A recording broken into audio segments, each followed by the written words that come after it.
On this question, we're being told about an intersection.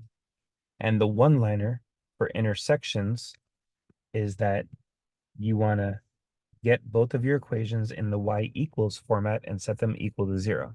So here we have y equals this, and here we have y equals that. So they're both in the y equals format, and we want to set them equal. So doing that, we would have negative x squared plus 8x minus 50 equals b. Now this is a quadratic situation because it has x squared in it. So when you have a quadratic situation,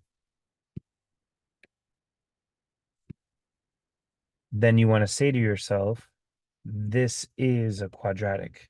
And that's your reminder to get one side equal to 0, preferably with the x squared being positive. So we can add x squared, take away 8x, add 50, and we're clearing out that side.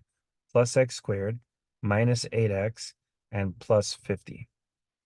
Now writing it in the correct order, we have 0 equals x squared minus 8x plus 50 plus b, all equal to 0.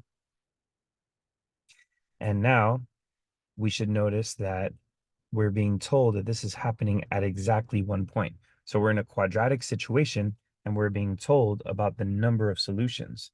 Now, the number of solutions of a quadratic is a reference to the idea of the discriminant. Now, the discriminant has to do with the quadratic equation, which you definitely should know by heart if you don't already. And the discriminant is the part of the quadratic formula that's under the radical. It's this part right here. And so we're just going to go ahead and invent numbers to show you what happens if the discriminant is positive, 0, or negative.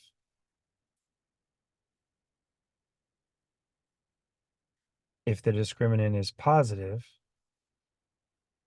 the part under the radical is positive, you get 2 answers because there you'd be adding 2 and taking away 2. If the discriminant is 0, you'd have 1 answer because here you're not adding or taking away anything. It's just 2 over 3. That's your answer.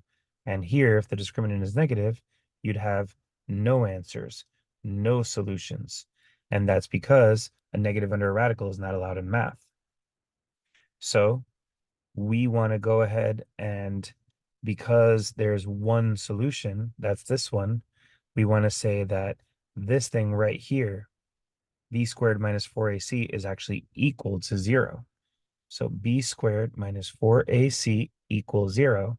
And our a is the 1 in front of the x squared. Our b is the negative 8 in front of the x. And our c is this entire piece here, 50 plus b. So that's a really weird topic. And that's something that might throw off students who otherwise do understand the idea of the discriminant.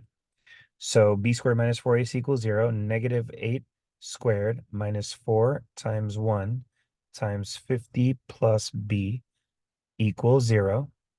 Negative 8 squared is 64 minus 4, 50 plus b. So we multiplied the negative 4 and the 1 rather than do everything all at once.